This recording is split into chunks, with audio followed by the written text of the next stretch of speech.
Hola a todos y todas. Bienvenidos nuevamente a El Rincón de Atzo, lugar de podcast y videopodcasting del Grupo Sociedad y Estado, profesora Ángela María Fernández, asociado con el Grupo de Estudios Latinoamericanos y que participan en el Centro de Estudios Históricos y el Instituto de Humanidades y Ciencias Sociales, de doble dependencia con el CONICET y la Universidad Nacional de Mar del Plata. En la dirección, Diana Duarte. En la producción, Francisco Javier Colonna y Max Van Haubart. Y como asistente de producción y community manager, Ian Quiroz. Diseño gráfico y postproducción, Florencia Benítez, diseñadora gráfica. Locución, Evelyn Cepeda. Nos encontramos en los estudios Buenavista Social Club, en la ciudad de Mar del Plata, provincia de Buenos Aires, República Argentina. Los distintos capítulos de El Rincón de Atzo los podrás encontrar en www.aportesdelahistoria.com.ar o en el canal de YouTube de Aportes de la Historia, como también en Spotify y iVoox. Filmamos y grabamos con una cámara Sony HXR MC88 y una grabadora Zoom H6. Les damos la bienvenida a un nuevo capítulo. ¿Ahora? Y sí, Bueno. era momento. Era momento. Era el momento, Bueno. sí, de ingresar. Es que yo llego a destiempo como los defensores argentinos. Basta, arranquemos. Hola a todos y todas. Bienvenidos a un nuevo capítulo del Rincón de Atzo que se publica en el canal de Aportes de la Historia en YouTube. Estamos tratando de migrar los podcasts a otra plataforma. Por favor, paciencia. Es sábado 26 de noviembre del 2022. Dentro de unas horas, Argentina versus México. Está ganando ahora Polonia 1-0 y hay dos que no van a recibir los Rolls Royce, el que pateó el penal y el que pegó al cafetero en la tribuna. Pero bueno. Capítulo 64, Diana. Llevamos 17 producciones hasta ahora en el 2022. En la dirección, Francisco Colonna, estudiante avanzado de la carrera de Historia y operador de la switchera Black Magic Design. Le podemos pedir una camiseta a la firma esta, ¿no? También. Tercer capítulo y el televisor todavía no se cayó. Intacto el televisor, ¿eh?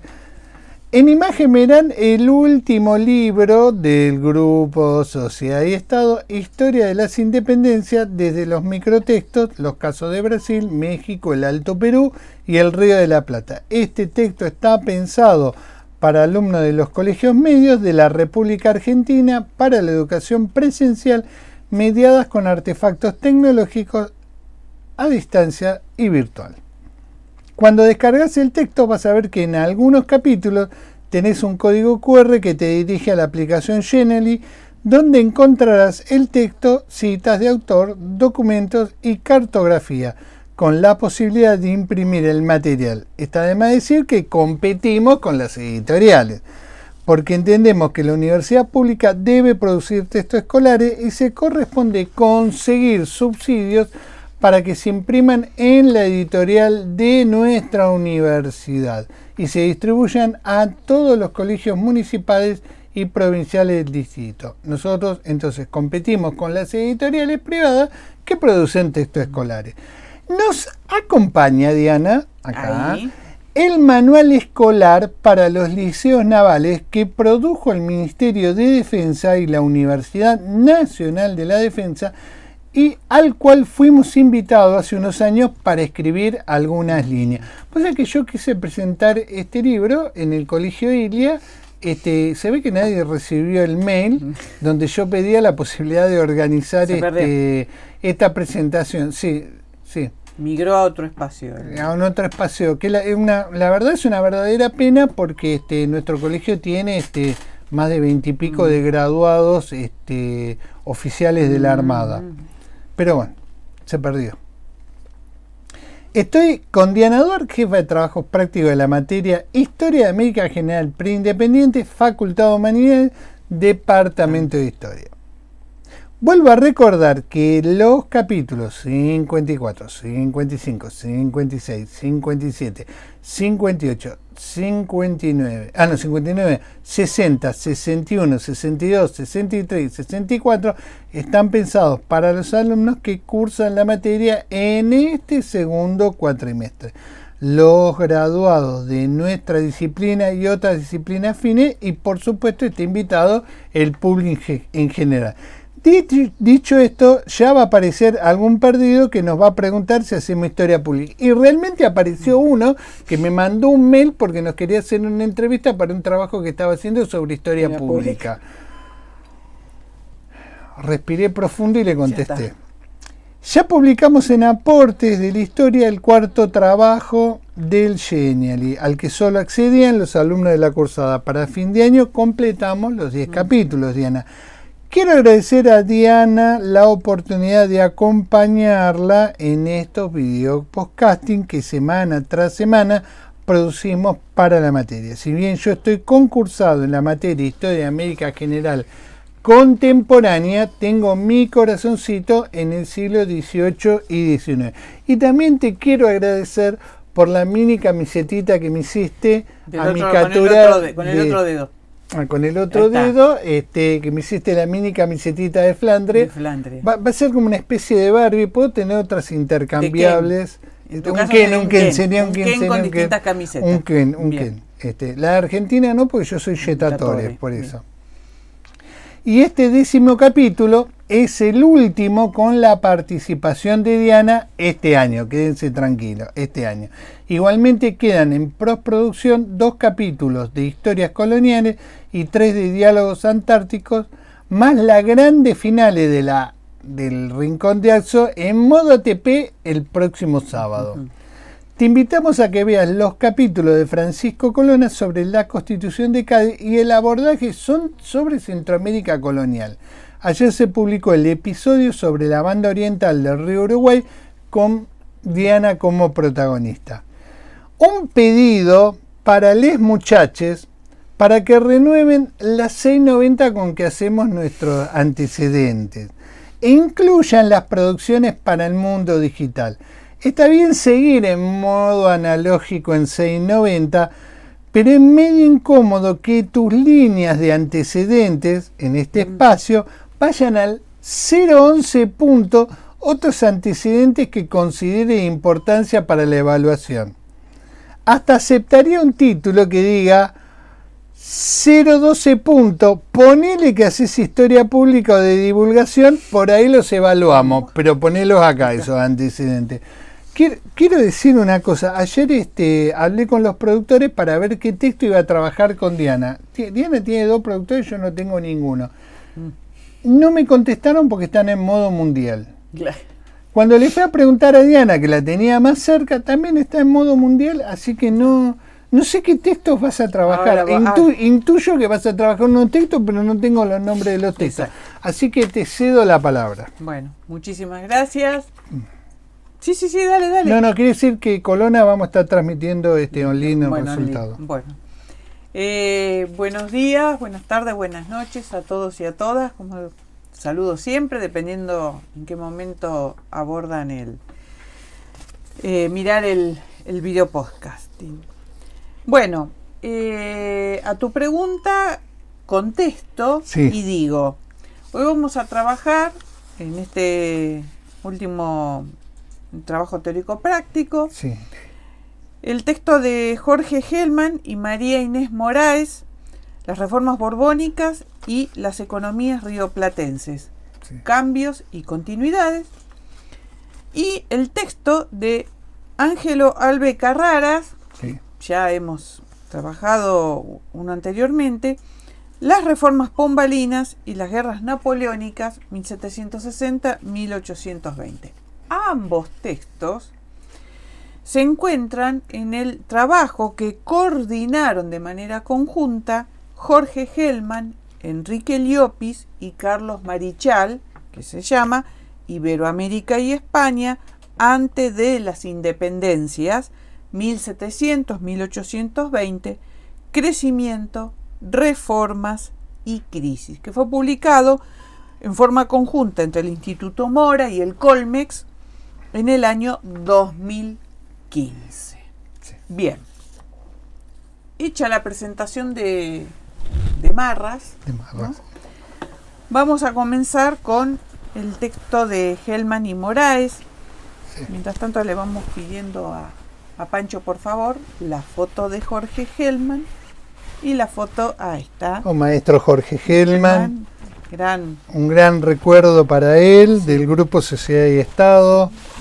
Un caballero. Con todas las letras. Y un excelentísimo profesional. Sí. En el caso de María Inés Moraes, es una investigadora uruguaya, sí, que compartieron con Jorge Hellman el desarrollo de este texto. Bueno, ambos autores, Hellman Moraes, dicen que de manera tradicional se sostiene que las reformas borbónicas dan lugar a un florecimiento económico que lo va a continuar a la crisis del siglo XVII. Pero, por supuesto, nosotros sabemos que la Hispanoamérica es muy extensa y muy variada, entonces con buen criterio señalan que este proceso, el de las reformas borbónicas, no se desempeña de la misma manera para todas las regiones. Y en el caso de ellos van a abordar lo que serían actualmente los territorios de Argentina, Uruguay, y el sector de Paraguay que está vinculado a las misiones jesuíticas. Correcto. Que lo vimos en tu capítulo. Exacto. Que vos hiciste sobre las misiones jesuíticas. De alguna manera, o sea, comienzan haciendo como una especie de punteo y van observando el siglo XVII estuvo afectado por la caída de la minería altoperuana, y esto influyó de manera negativa en las economías regionales. El ejemplo más estudiado, dicen los autores, es la empobrecida Córdoba, hasta incluidos los primeros 40 años del siglo XVIII, que se encontraba desmonetizada, con ingresos de alguna manera en caída y con una crisis demográfica. En el caso del Paraguay es distinto. La producción de yerba mate al menos había sostenido esa región. Y por otro lado, el comercio atlántico, que comenzaba a entrar en una etapa de revitalización en la segunda mitad del siglo XVII, por supuesto, por vía de la ilicitud, o sea, del contrabando, en donde tiene un papel no menor el rol de la ciudad de Colonia del Sacramento. Por lo tanto, es complejo el comportamiento económico de la región como para hacer una gran generalización. Y la pregunta que ellos se hacen es: ¿por qué unos crecen y otros no? Pregunta sencilla. Entonces, dice, primero hay que analizar la caída en la minería, cómo se comportan las regiones, ¿no? Por ejemplo, un territorio de la Banda Oriental, los territorios de las misiones jesuíticas, pero se deja fuera de este análisis, ahora van especificando un poco más, el Paraguay colonial y el Alto Perú. ¿Sabes? Es un análisis más que está vinculado con el interior, el litoral y Buenos Aires y, por supuesto, Banda Oriental.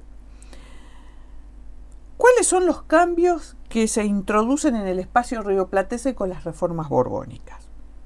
En 1740 va a comenzar una revitalización de la minería potosina. Se va a rebajar el impuesto, de 1/5 va a pasar al 10%.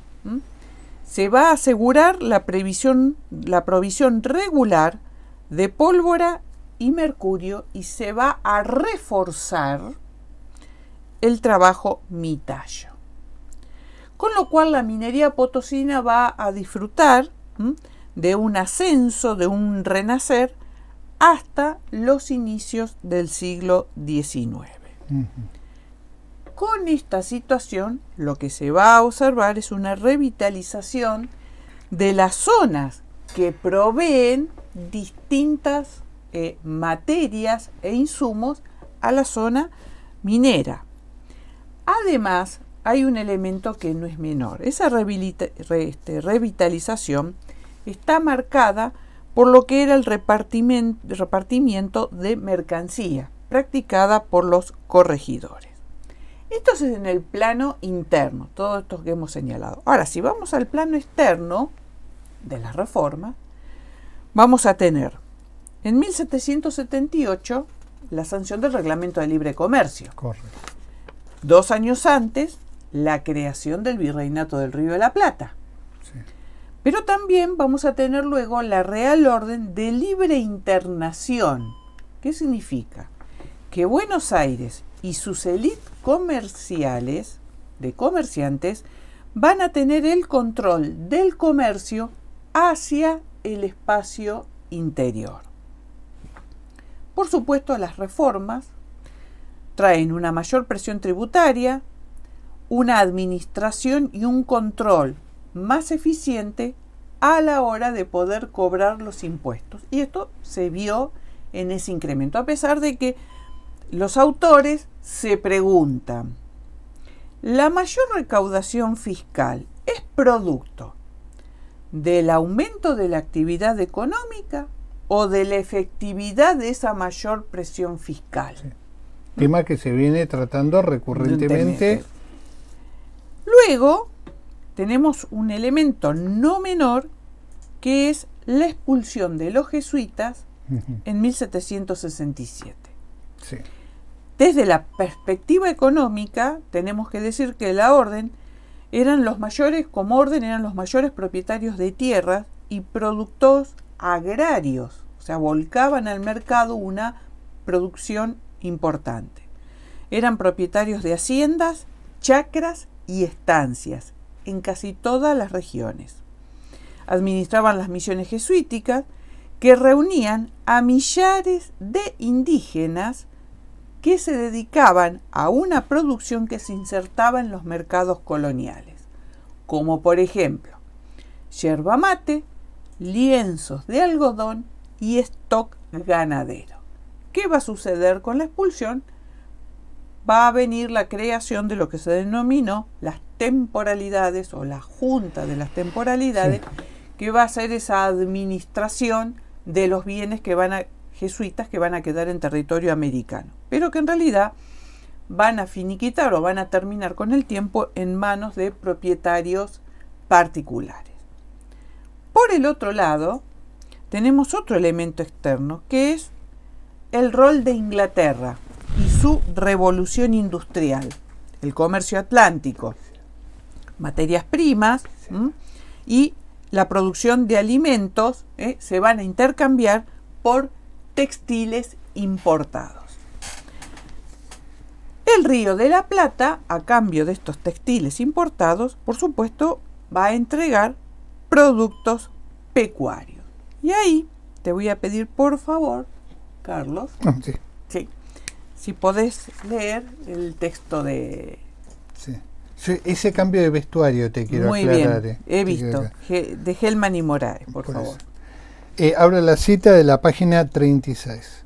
En este trabajo nos proponemos entonces reunir hasta donde sea posible el material cuantitativo disponible en trabajos propios y ajenos para evaluar el comportamiento económico de las diversas regiones rioplatenses, considerando por un lado la transición entre el período preborbónico y el borbónico, así como observar la evolución a lo largo de este último, prestando atención a sus distintas etapas, en especial a los cambios que siguen a la apertura de la nueva crisis del comercio internacional desde 1796, que con diversos avatares se va a prolongar hasta la crisis definitiva de las monarquías ibéricas desde 1808. Bien, muchas gracias. Entonces, en función de esto, se introduce el aumento, una de las preguntas que se hicieron anteriormente, que es, ahora abordan y focalizan sobre el aumento de la recaudación fiscal.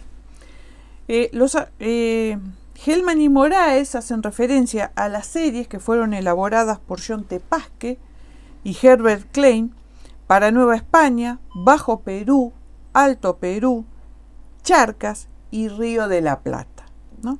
Y cómo se da esa evolución desde fines del siglo XVII y la primera década del siglo XVIII.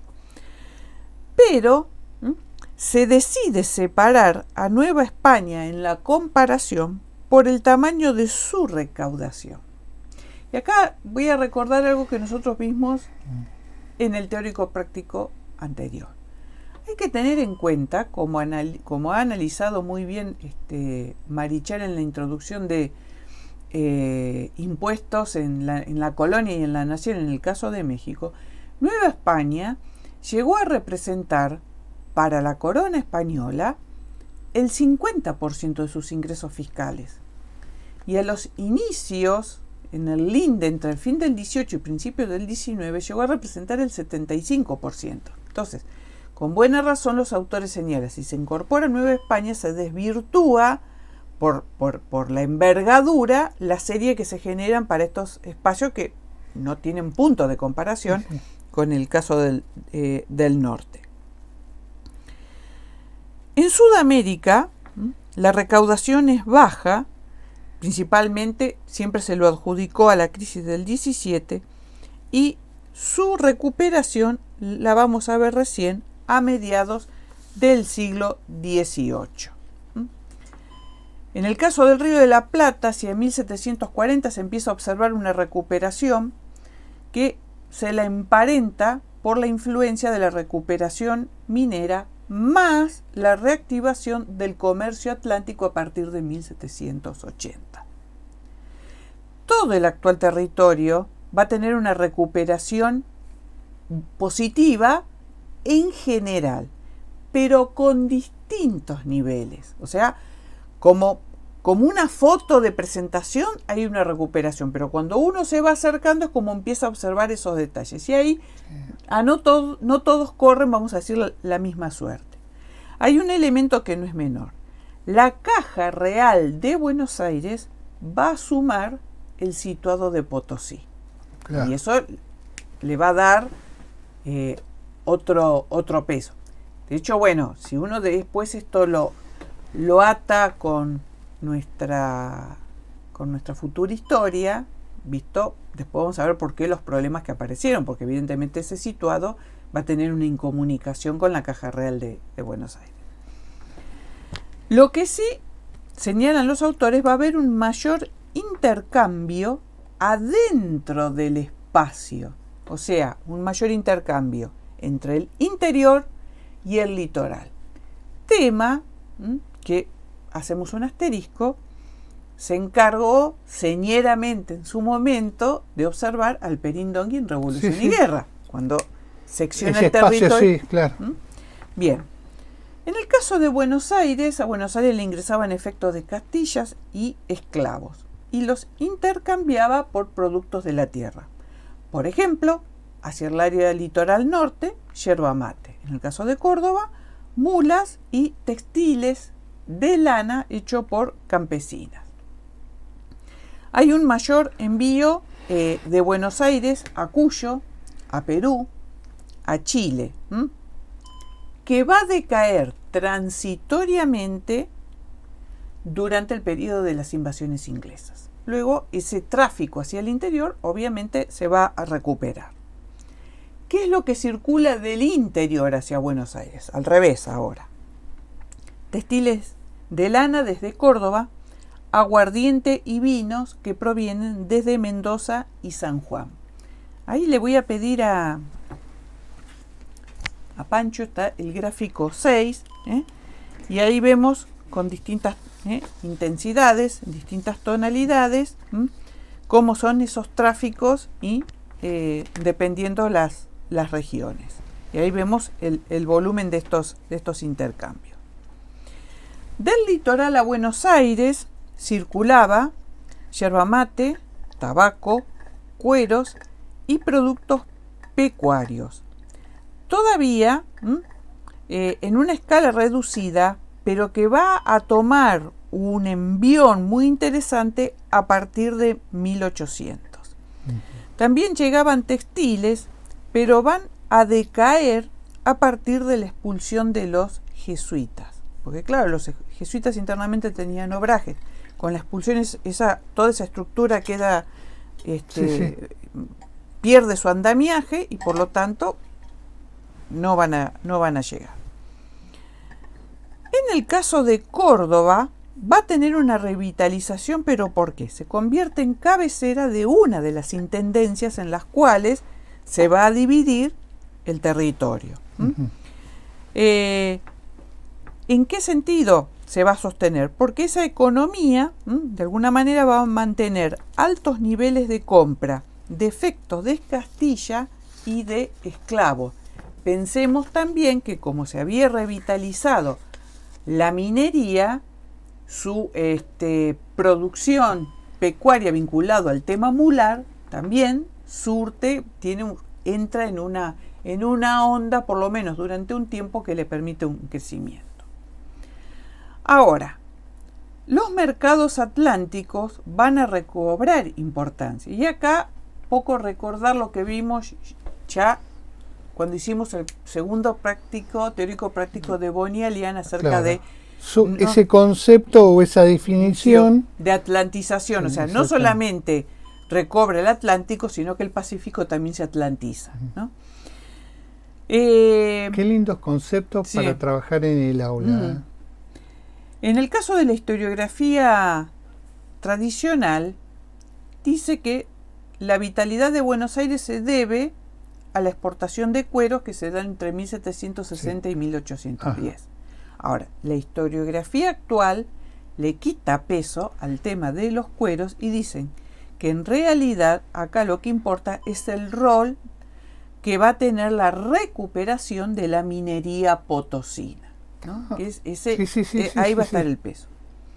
Es cierto que los cueros tienen un salto productivo a partir de 1778. Muchos de esos trabajos los hizo Garavaglia y Hellman en su momento, como también la instalación, porque ya no es solamente cueros, sino que también se va a dar la instalación de saladeros y se van a afianzar en las primeras décadas del 19. Estos saladeros van a estar principalmente en manos de hacendados y de algunos comerciantes de ultramar. ¿Cómo se consolida y se van expandiendo estas economías agrarias? Entonces, con mucha modestia, Hellman, ¿no? Y Moraes dicen, la historiografía rural de las últimas décadas, dice, le han dado una importancia singular a los estudios socioeconómicos sobre las actividades agrarias. Es uno de los padres de esta posibilidad. Que en algunas zonas estas actividades agrarias, dice, convivían con actividades portuarias y mercantiles, y cómo esta relación marcó de alguna manera a los mercados internos y también a los mercados externos. O sea, principalmente estamos hablando de Buenos Aires, el litoral y, por supuesto, la banda oriental. Los ingresos por diezmo a la producción general fue en aumento. Ahí le voy a pedir a Pancho, están las gráficas 16 y 17 en forma comparativa, y ahí vemos los ingresos. Uno es para Córdoba y el otro comparten varias regiones. Y lo que se va viendo en ambas gráficas es cómo la recaudación por los diezmos a producción pecuaria van en ascenso. En el otro caso, que están compartidas 3 regiones, por ahí es un poquito más irregular. Pero comparando uno y el otro, lo que vemos es que hay un ascenso y una consolidación. Hay más producción, dicen los autores, porque hay más población, con lo cual eso implica que hay una mayor recaudación. Dice, pero no siempre la explicación es tan lineal, dice, porque, por ejemplo, en el caso del litoral hay una mayor recaudación porque hay una mayor producción, pero no se puede decir todavía que es tan importante, dice, su modificación demográfica comparada con Buenos Aires. La población, en algunos casos, es más dependiendo de la región, es más determinante o menos determinante. Ahí tenemos un cuadro 2, que tiene que ver cuánto es ese cuadro. Lo que es un promedio de los ingresos por diezmo pecuario en función a los habitantes. Y lo que se va observando es cómo esos diezmos van ingresando. No significa que a todos les tocaba eso. Es un promedio, ¿no? Por supuesto, el comercio exterior, en su cambio por cueros y la actividad saladeril, no es menor. Lo que sí señala Hellman, dice, estamos con una economía agraria, ¿no?, que tiene un gran proceso de expansión. El área guaranítica va a perder centralidad precisamente por lo que él señaló anteriormente, que tiene que ver con la expulsión de los jesuitas. Sí. Entonces, para poder saber si realmente la recaudación aumenta porque aumenta la producción, y si la producción aumenta porque crece la población, entonces la pregunta es, hay que ver cómo crece la población, si es de manera vegetativa o de forma migratoria. Es como, digamos, estaba pensando en el trabajo del doctor Mateo, migrar y volver a migrar. Yo trabajé algunos fragmentos en el aula del colegio. Los chicos se sorprendían de esa migración continua sobre, obviamente iban donde había las actividades, y después, bueno, también el trabajo de Carlos Mayo, sobre la estancia de las vacas, porque se preguntaban qué hacía un capataz que había nacido en Chile, estaba en lo que hoy es Maldonado. Porque los chicos piensan que la gente nacía y moría en el mismo lugar, que era estático y no. Bueno, acá los autores dicen que, y nosotros por experiencia también lo sabemos, a la hora de trabajar censos las fuentes representan un inconveniente, porque no todas tienen el mismo celo, no los relevamientos hay veces en el mismo censista, hay veces modifica, con lo cual hay que ir muy... Es lo que decía Garavaglia, ¿te acordás? Claro, bueno, de Garavaglia tenía una anécdota, decía, bueno, un censista sale, dice, imagínense, decía, 1744, dice, campaña bonaerense, 8 de la mañana sale el censista en su caballo, dice, primer rancho, todo perfecto, el que es mulato, el que es negro, el que es criollo, el que es de aquí, el que es de allá, dice, imagínense, dice, cuando eran las 4 de la tarde y seguía censando en la mitad de la campaña. Claro, pero dice, los datos, fíjate vos que analógicamente no se perdían los datos. Dice, ya cansado, con frío, y dice, cuando llegaba al último puesto, los empezaba a ver a todos rubios de ojos celestes. Dice, bueno, con lo cual era una situación bastante hilarante en la explicación. Pero bueno, entre 1778, con esta observación de tener cuidado, o sea, con esta advertencia del inconveniente que la fuente genera sobre a los efectos de hacer el relevamiento, dice, entre 1778 y 1810, la población creció en general. Otra vez de nuevo, y después fue menos en las misiones jesuíticas. Ya sabemos por qué. Segundo, ese crecimiento va a suceder de manera desigual. Por ejemplo, el litoral va a duplicar su población. En Centro y en Cuyo va a crecer a un 50%. Todos estos son promedios. Y en el caso del noroeste va a crecer un 30%. Entonces nosotros vamos viendo, entonces ahí está lo que señalaba vos. Todo esto no es vegetativo. Acá tiene un rol importante las migraciones.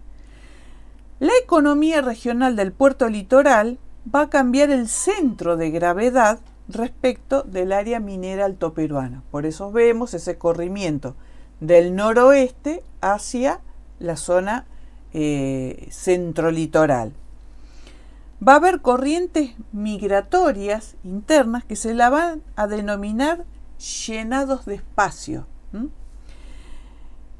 Va a haber una base campesina de origen guaraní, van a haber criollos y mestizos que en determinado momento van a chocar con aquellos indígenas que no Claro. habían sido sometidos al mundo colonial. Esto es muy, pero muy importante, y lo voy a cerrar con un comentario final. Y también van a chocar con las pretensiones de unas oligarquías locales en ascenso Sí, claro. en materia de control de los ganados y de las tierras sin dueño. Ahí le voy a pedir a Pancho el cuadro 3, por favor. ¿Mm? Ese es un cuadro sobre la progresión demográfica para las regiones. ¿Mm? Para el litoral, para el centro y para el noroeste, y por supuesto en el caso de Misiones del área guaranítica da crecimiento negativo en menos 38%. Sí, decime. No. Entonces, o en síntesis, podemos decir que hay un crecimiento económico generalizado. Hay un crecimiento generalizado de la población. Sí.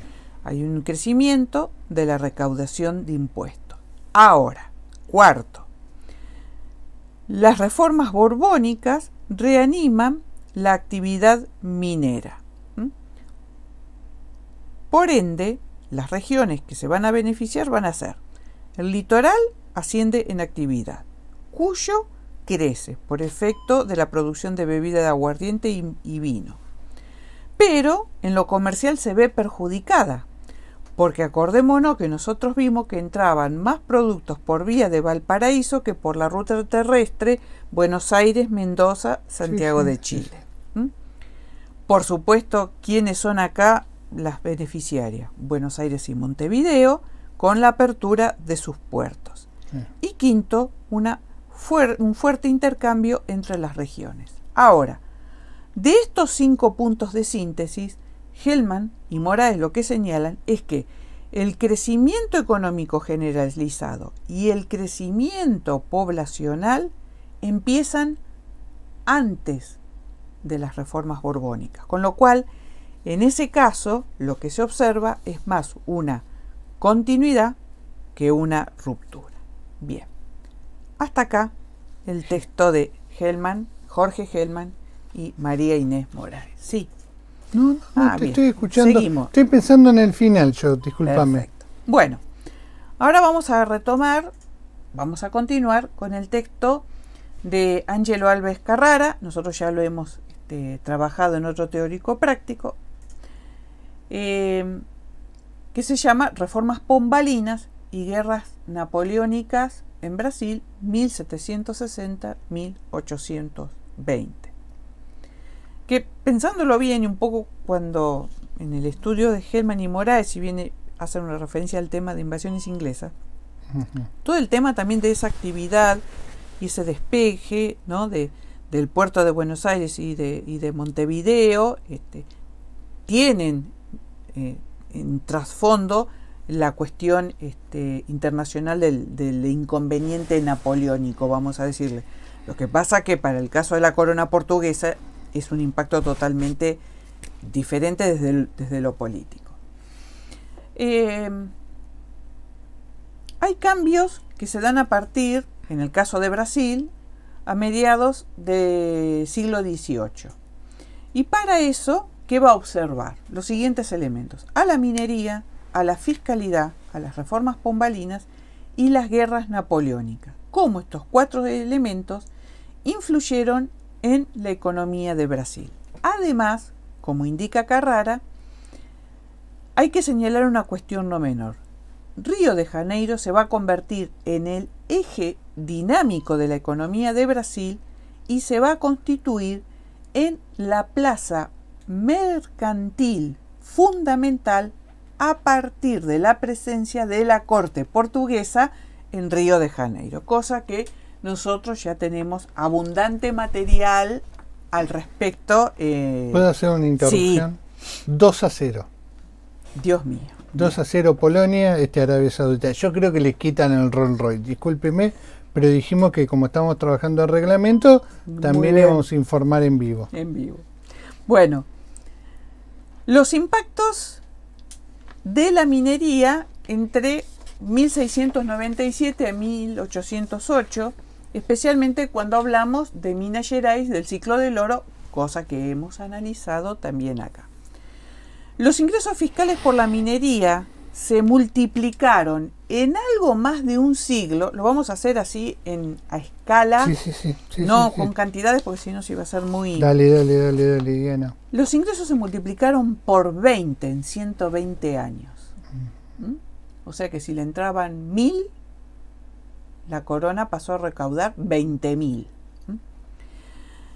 La minería, aparte del beneficio económico, lo que generó fue la ocupación del interior. Pensamos que Brasil siempre fue un Brasil muy litoral, muy atlántico. ¿Mm?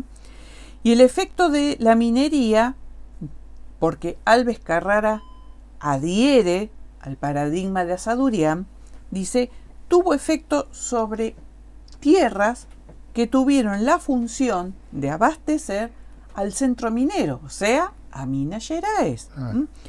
Y esto generó un espacio económico y una circulación de mercancías. Sí.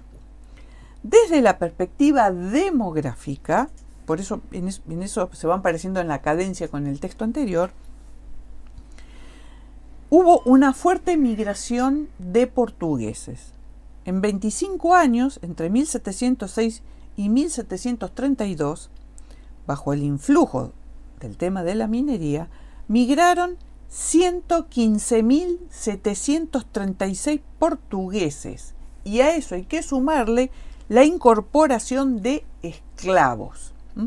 Y ahí tenemos un gráfico 1 del texto de... Ahí tenemos, esas barras son, la oscura es la población total. La gris oscura son los portugueses y la más clarita son esclavos. Fíjense que en un momento portugueses y esclavos están casi en un mismo nivel y luego esa situación se revierte. Hay más, llegan más portugueses que esclavos.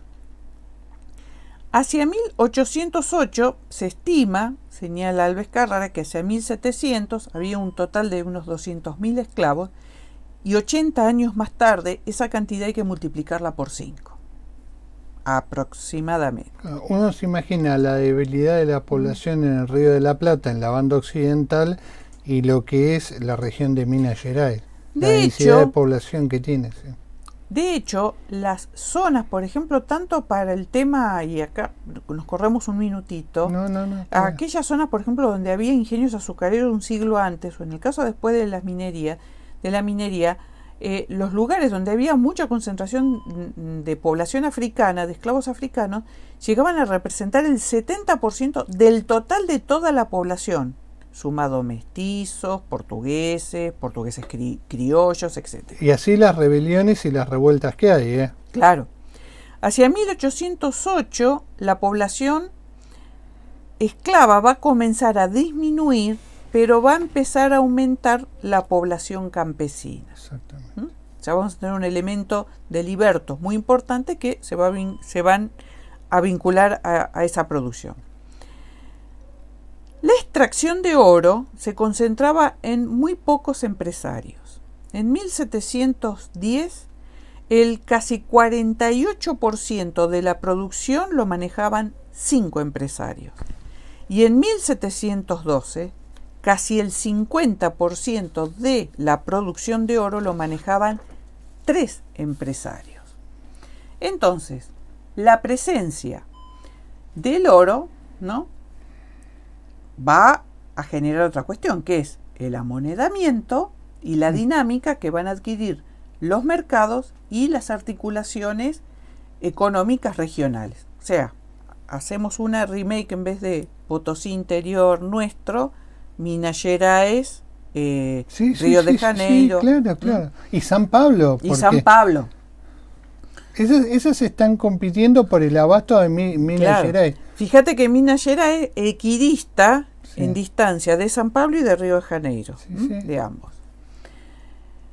El oro se va a circular en forma de polvo o en barra, Claro. que van a servir como moneda. Sí, sí, sí. Eso depende si estamos hablando de un comercio a gran escala, se apela a la barra, y si es una escala menor, estamos hablando del polvo de oro. Los centros mineros, porque esto fue un gran inconveniente, fueron obligados por una real disposición a producir sus propios alimentos, con lo cual en Minas Gerais ¿Qué se tema comienza ese? Sí. a consolidar un sector agrario que va a pervivir luego por arriba del ciclo minero. Sí, sí, sí, sí, sí. De hecho, en la actualidad, Minas Gerais es Es- un gran centro agrícola-ganadero en la sí. actual economía de Brasil. Pero es cierto que si disminuía la minería, eso afectaba o impactaba en la producción agraria y en los intercambios. Eso de alguna manera se va a observar en la recaudación de 3 impuestos. El quinto real, ahí tenemos un gráfico 2. El quinto real, que va a estar relacionado con a la minería, el diezmo a la agricultura y el almojarifazgo al comercio. Si uno observa ese gráfico, vamos a ver que, por supuesto, la línea que cae de manera más abrupta es la recaudación por el quinto real de la minería. Y sin embargo, las otras actividades, si bien van a tener una baja, se van a mantener constantes a lo largo del tiempo, con lo cual son actividades, el comercio y la producción agraria, que van a pasar a tener una dinámica propia más allá de la minería. Sí, exactamente. Por lo tanto, en Minas Gerais, posterior a la minería, se va a vincular al sector agrícola o ganadero de una manera muy eficiente y se van a dedicar a abastecer a los grandes centros urbanos, que en algunos casos también son centros burocráticos, o sea, léase Río de Janeiro, con precios estables, no inflacionarios. ¿Qué tipo de productos, por supuesto, abastecía? Habían 2 tipos de productos: los de consumo inmediato, que eran los que llegaban a los pueblos y aldeas, y los consumos para los sectores productivos específicos, sea, por ejemplo, lugares, minería, ¿no? Y a los productos se los diferenciaba por los que se denominaban mojados, que eran productos perecederos, alimenticios, y los productos secos, que eran los textiles, el acero y, por ejemplo, el hierro. ¿Cómo es la transformación fiscal? Porque nosotros estamos viendo un resurgir, una reorganización de la economía. La fiscalidad no creció solamente por el oro, sino también se movió por el intercambio de las propias mercancías. Por ejemplo, vinos. Los comerciantes querían tener contratos estables para la introducción de vino. Entonces, la corona lo que hacía era firmaba alquiler o contratos para la provisión de vino. ¿Qué significa? Que esa exclusividad era comprada, alquilada por algún comerciante. Para que tengamos en cuenta, por ejemplo, uno de los contratos que se firmó en Bahía a 6 años para la introducción de vino, se remató convertido a pesos de plata hispana en 30.000 pesos al año. Y así sucedió, por ejemplo, con otros rubros. O sea, la corona remataba la exclusividad, entonces aparecía un buen postor y se quedaba con la exclusividad de esa introducción. Y hubo otros rubros, como sal, aguardiente y la propia caza de ballenas. Si uno se pregunta cómo estamos hablando a la altura del Río de Janeiro de las casas de ballena, la ola migratoria que tiene por la vuelta. Pensemos en lo que vimos en la segunda parte de Bonnie Elian respecto de el Pacífico, tiene el su Cabo ola de migratoria, Hornos, claro. y la presencia de navíos británicos, angloamericanos, pero también portugueses en esta situación. El caso de los remates para estas introducciones no solamente se dieron en Bahía, sino que también se dieron para Pernambuco, para San Pablo, y para Río de Janeiro. Los ingresos se van a duplicar, pero, como sabemos nosotros, el gran peso, el gran eje económico va a pasar de San Salvador de Bahía a Río de Janeiro. Y ahora entramos, sí, puntualmente con este panorama, puntualmente a las reformas pombalinas. Y ahí te voy a pedir la lectura, porque acá hace una reflexión muy interesante Álvarez Sí. Carrara. Así que la lectura de la cita. Bueno, abro la cita, página 318. Comienzo con algunas obviedades. La palabra reforma por sí misma suscita alguna atención. En el vocabulario heredado de los liberales de fines del siglo XVIII y principios del XIX, ciertamente no se refería a un cambio estructural profundo. Reforma no era lo mismo que revolución, ¿sí? Parece asociarse más acertadamente con transformaciones institucionales. La reforma en un determinado orden jurídico no es lo mismo que su sustitución por otro. No es sólo diferente, sino antagónico. La palabra reforma parece así inscribirse en el campo de la continuidad. Sea como fuere, algo debe cambiar para que merezca ser considerado como resultado de cualquier reforma. Ya te diría que casi hasta en términos de ciencias políticas está planteado esto, ¿no? ¿Qué cambia? ¿Cuándo? Aquí comienzan, de hecho, los problemas historiográficos.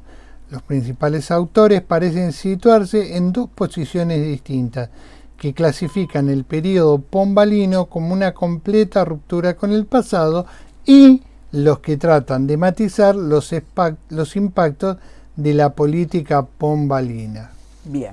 Entonces, en función que no es ninguna obviedad recordar esta cuestión. No. Natalio Botana hace 30 años, por lo menos. 30 años, Diana. En una charla de sobremesa. De sobremesa, en un cierre de seminario. Sí. Cuando vino a Mar del Plata, alguien objetó que al pasar frente a la pregunta de otro colega, esas dulzuras que suele tener la profesión, hizo una pregunta. Otra colega intercedió y dijo, pero eso es una obviedad. A lo cual el doctor Botana dijo, muchas veces en historia es necesario explicar las obviedades, porque nos pueden inducir a errores, no aclararlas oportunamente. Voy a hacer un comentario fuera de marco. En ese mismo seminario, eran todos colegas, obviamente, no eran auxiliares como yo. Hice una pregunta que yo tenía dificultades en abordar la Revolución Inglesa y la Revolución Francesa, porque trabajaba en los colegios medios y a veces tenía esa dificultad también de ser interesante las explicaciones que se podían abordar y los problemas que se podían trabajar. Se hizo un silencio y yo sentí todas las miradas en la nuca y me acuerdo que Natalio Botana dijo, no voy a decir que es una buena pregunta, pero sí que merece ser explicada en el aula desde otra perspectiva. Y escribí el análisis que él hizo, el esquema, y lo usé hasta que di clase. Tendría que algún día volvería a agradecerle muchísimo por esa fortuna que tuve de hacer una pregunta que estaba fuera de un marco, pero yo necesitaba ese tipo de respuesta, al menos para mis alumnos. Y aparte la respuesta fue fantástica. Fantástica. Tuvo la simpleza de los grandes. De lo grande. Y comparó esas dos revoluciones y me acuerdo que me dijo, mire Carlos, lo primero que hay que observar es esto. Viste que yo no soy de tutear, pero digamos, Natalio Botana tiene esa particularidad y amabilidad tan increíble de hacerlo sentir cómodo a uno más allá del lugar que ocupa dentro de la institución universidad. Bien. Entonces, en función de esto, que se pregunta Ángelo Álvarez Carrara, cuando dice, bueno, ¿hay ruptura con lo anterior o hay que matizar los impactos? ¿No? Y dice, bueno, acá se nos presenta un problema historiográfico. Entonces él hace referencia a dos historiadores. Uno es José Subtil, que está por la primera postura, donde dice hay una ruptura con lo anterior. Dice, el sistema pombalino es una total ruptura con el pasado. Un elemento que marca eso para Subtil es que el terremoto de Lisboa de 1755 se convirtió en una atmósfera apropiada para un recomenzar y reorganizar la administración. La administración en Portugal y la administración colonial de sus territorios. Todo al mismo tiempo. De hecho, lo que se adjudica en otro trabajo de Carrara, cuando se habla de la reconstrucción de Lisboa del terremoto, que en ese momento estamos en el momento de la minería del oro, el dispendio que se hizo para la reconstrucción de Lisboa, o sea, fluía el recurso.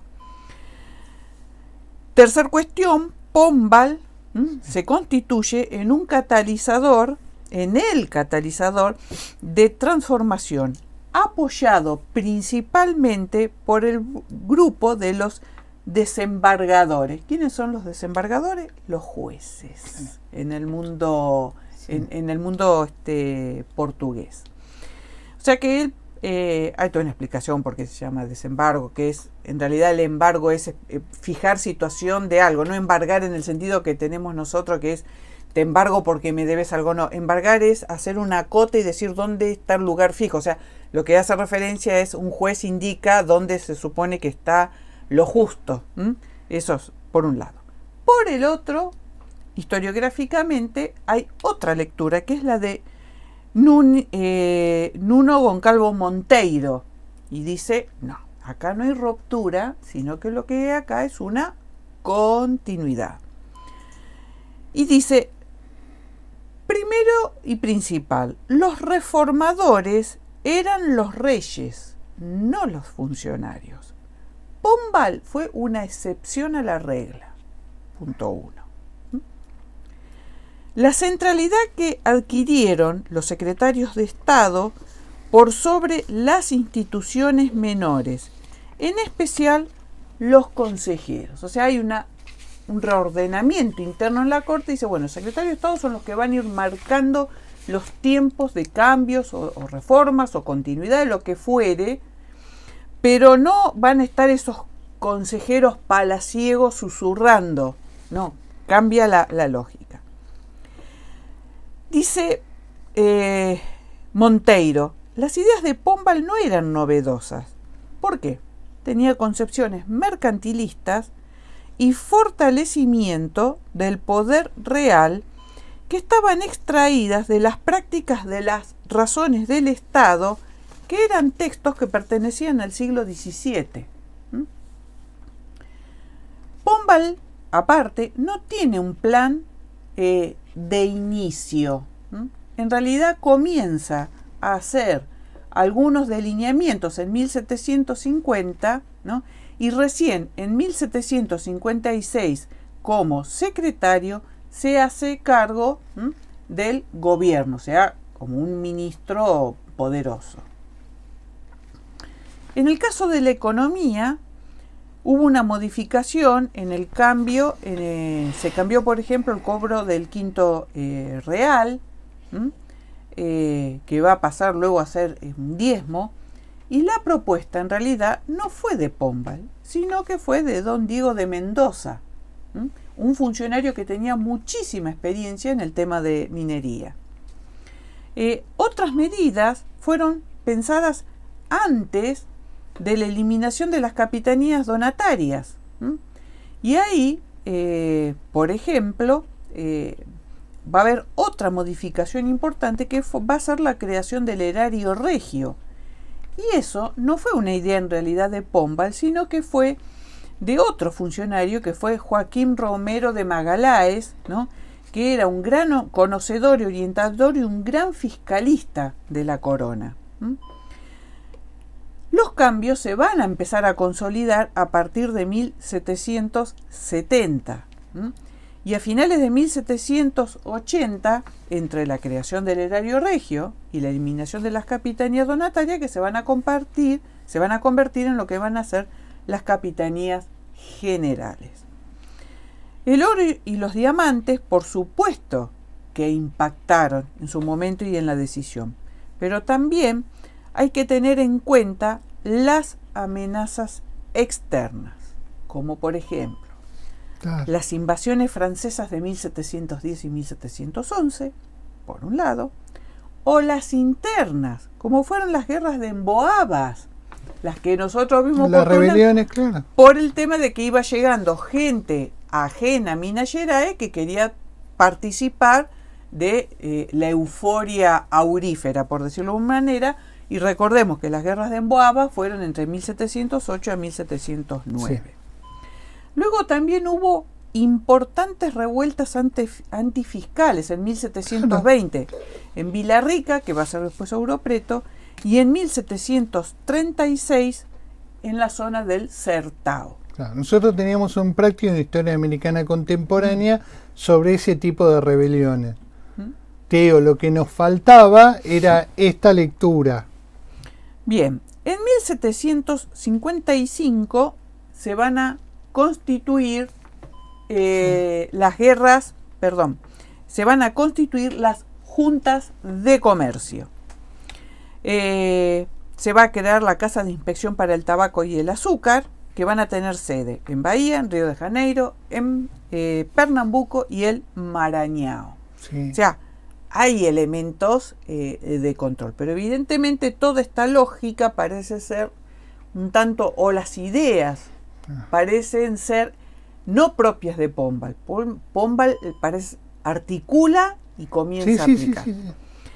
Respecto de la fiscalidad, se va a haber un mayor control en el ingreso fiscal. ¿Por qué? Porque hay un reordenamiento de la actividad económica. Otra vez entramos parecido en la explicación de Hellman y Moraes. Hay una mayor presión fiscal, cambia el nivel de las alicuotas de los impuestos. O sea, los impuestos están, lo que le modifican es la alicuota. Y va a haber un sistema administrativo más racionalizado, y se van a rever el tema de las exenciones tributarias. ¿Cuáles son los efectos de la política pombalina en la economía? Y Alves Carrara dice, hay una historiografía muy extensa para responder a esa pregunta. Pero muchas de las mejoras se dieron principalmente por un aumento en la comercialización de materias primas que venía de antes incremento, no es a partir de ahora, sino que era un despegue que se venía ya insinuando. Es más, dice Alves Carrara, en el periodo pombalino hay hasta algunas retracciones económicas, no un crecimiento. Hacia el final del siglo XVIII, tanto la corona portuguesa y por ende como eco de esa situación se van a enfrentar a las guerras napoleónicas. Y esto va a coincidir a su vez con la caída de la minería. O sea, cuando se pierde el auge de un factor de ingreso muy importante, aparece un gasto superlativo como son las guerras. Eso nosotros ya lo vimos en práctico respecto de cómo la corona española le hizo una exacción de ahogo a Nueva España. La minería, dice, cambió el eje económico. ¿Por qué? Porque el eje económico estaba en el noreste y la bajó al sudeste. Más allá de la caída de la minería, Río de Janeiro se había consolidado como el gran centro comercial. ¿Por qué? Porque sus ingresos por diezmo de aduana eran muy importantes. Y además, Diana, no hay que olvidar que en 1808 la corona portuguesa llega a Río de Janeiro y se convierte en el centro administrativo y el control de estas autonomías territoriales que las reformas pombalianas tratan de controlar. por eso tanta resistencia a esas reformas en estos estados o en estos territorios que venían funcionando muy bien autáticamente. Ahora, cuando ya los funcionarios están controlando ahí, la disputa es otra. Sí, me estaba acordando cuando vimos el caso de la independencia de Brasil, Claro, cómo claro. estas cuitas afloran más adelante. Por lo tanto, Río de Janeiro y Minas Gerais se van a complementar económicamente, o sea, se van a beneficiar mutuamente. La presencia de la Corte en Río de Janeiro multiplica por 3 los ingresos impositivos de Río de Janeiro.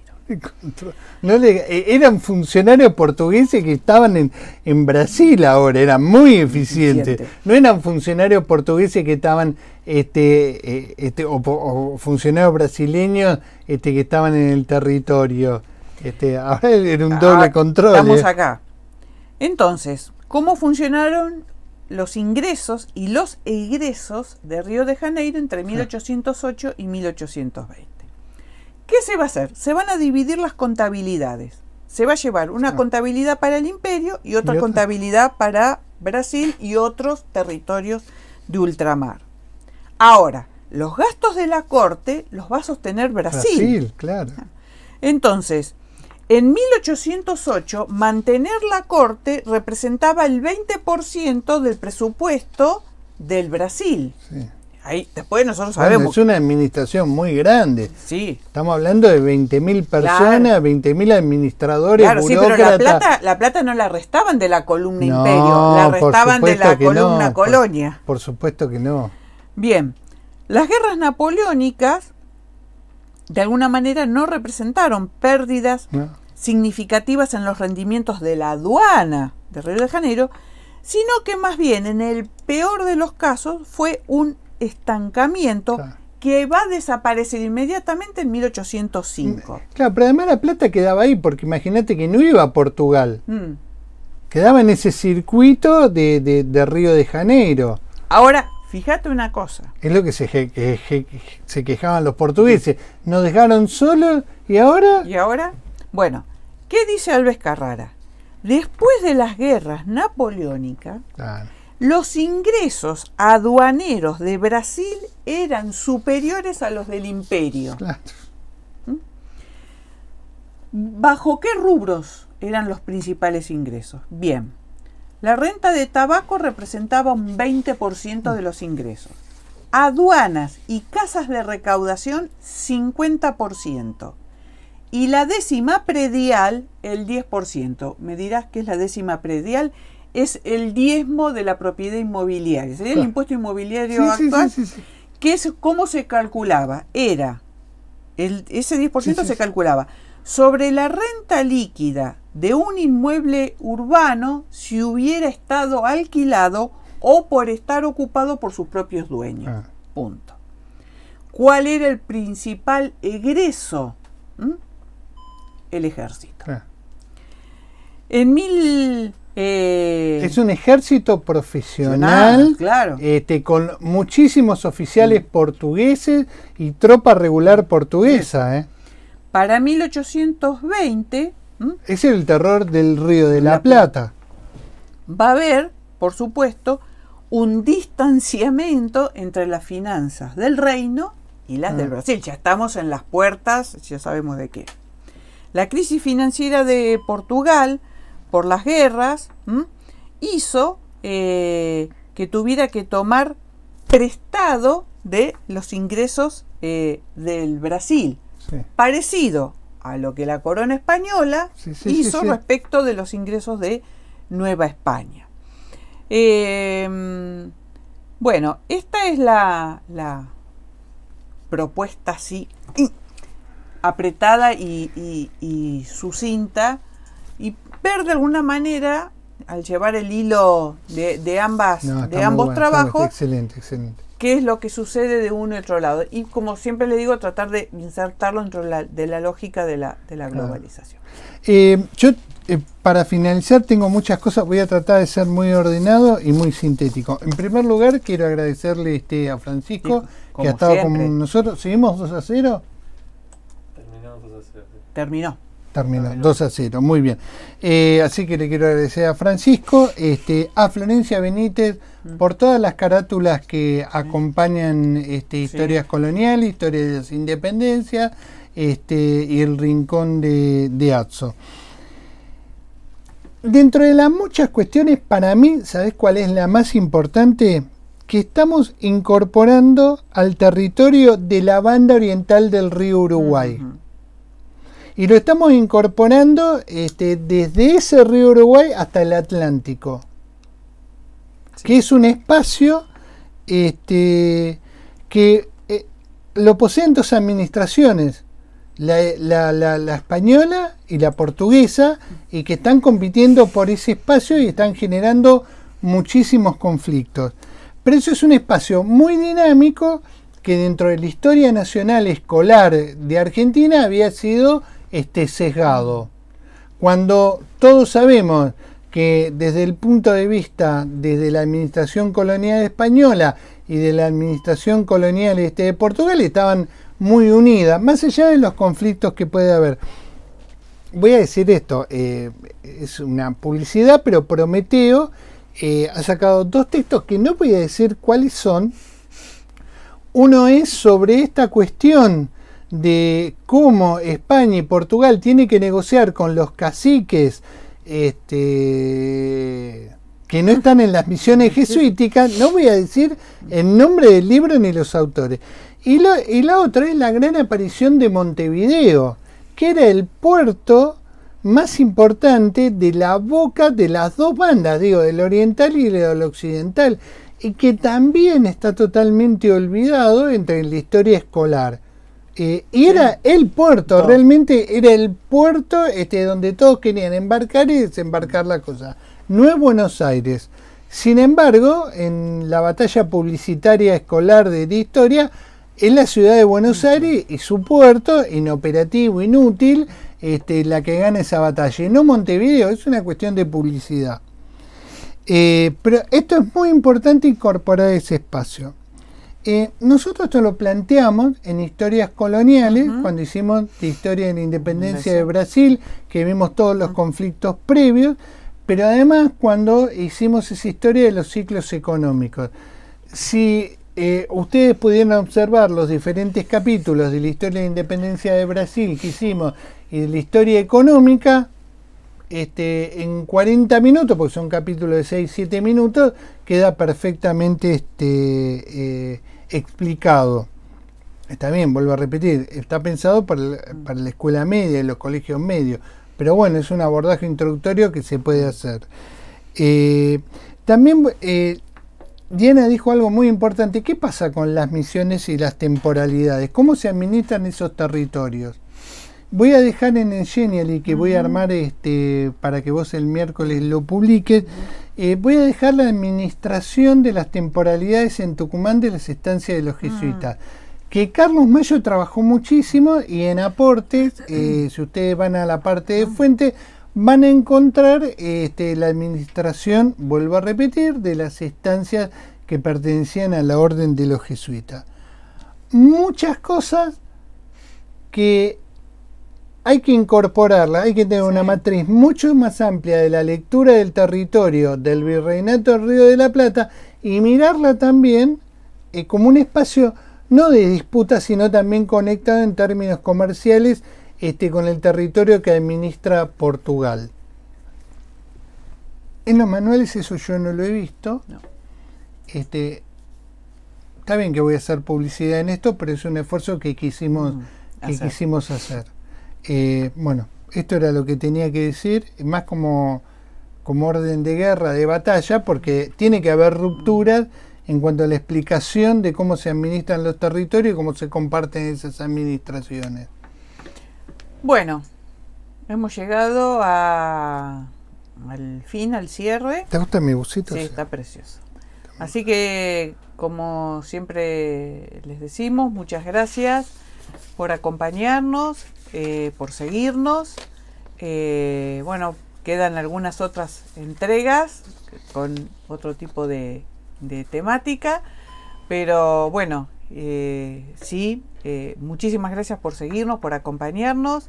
Ya saben, si les gustó le dan like, se suscriben al canal de Aportes en YouTube, tocan la campanita para recibir las novedades.